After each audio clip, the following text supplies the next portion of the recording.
Jerin fitattun jaruman Kannywood da suka aurar da 'ya'yansu ga abokan sana'arsu, kuma auren ya yi albarka inda ma'auratan suke zaune lafiya da junansu. Idan wannan shine zuwanka na farko shafinmu, to ka danna subscribe da kuma alamar ƙararrawa domin samun sabbin shirye-shiryenmu idan mun ɗaura.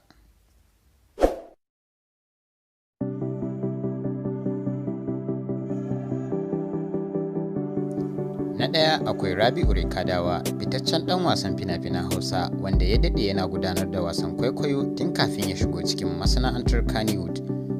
Jarumin da ɗan asalin jihar Kaduna ne, kuma ya daɗe yana gabatar da wasan kwaikwayo a gidan talabijin ta NTA Kaduna, inda suke gabatar da shirin Baban Ramata a duk ranar Asabar na kowane sati. Akwai sauran fitattun jarumai da ake gudanar da wannan shiri tare da su, irin su marigayi Ayuba Dahiru, wanda aka fi sani da Tandu, tare da Ladidi Tublas. Rabi'u Kadawa ya yi fice a masana'antar Kannywood a shekara ta 2015, duk da kasancewar ya yi fina-finai a baya, inda ya fito a fim ɗin Wasila wanda jarumi Ali Nuhu ya jagoranta na kamfanin Lerawa Production. Rabi'u Kadawa ya aurar da diyarsa ga jarumi Salisu Abdullahi, wanda aka fi sani da Babangida.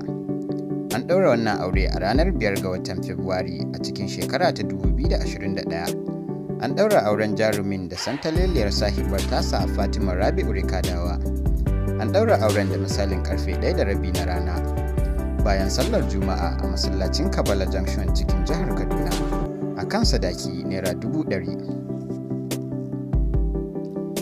'Yan fim da mawaƙa sun halarci wannan ɗaurin aure, wasu daga cikinsu sun haɗa da Sani Musa Danja, Adam Zango, Malam Aminu Saira, Alhassan Kwalle, Umar M. Sharif da sauransu.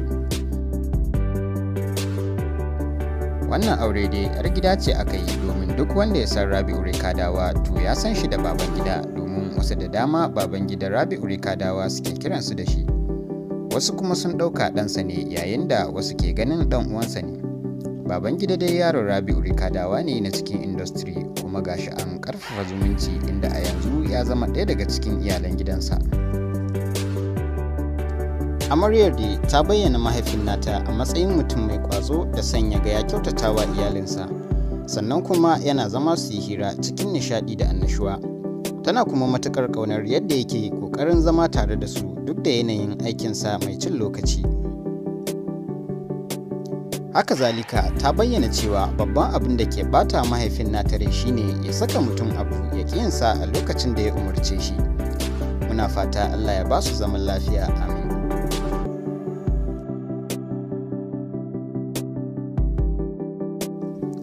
Ta biyu akwai Asma'u Sani, wacce ita ma ta daɗe a masana'antar Kannywood, ta yi fina-finai da dama a kamfanin Two Effect Empire. Asma'u Sani tana cikin fitattun jaruman Kannywood mata wanda har yau ba a bar su a baya ba. Tana yawan fitowa a matsayin uwa ko kanwar uwa a cikin fina-finan Hausa. A kwanakin baya ne jarumar ta yi rashin mahaifinta mai suna Alhaji Muhammad Sani Zangon Daura, wanda ya rasu a ranar Lahadi 14 ga watan Fabrairu shekara ta 2021 a gidansa da ke unguwar Brigade da ke cikin birnin Kano. Jaruma Asma'u Sani ta bayyana cewa mahaifin nata ya rasu yana da kimanin shekaru 105 a duniya bayan jinya da ya sha fama da ita. Alhaji Sani ya rasu ya bar matarsa ɗaya da 'ya'ya 4 wanda suka hada da ita Asma'u.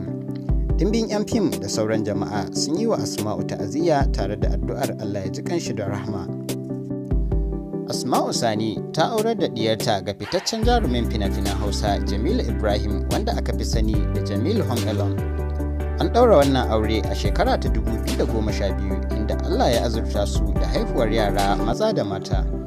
Jarumin ya yi murnar zagayowar ranar aurensu tare da matar tashi, wanda a yanzu sun kai kimanin shekara 9 a tare. Muna fata Allah ya ba su zaman lafiya, amin.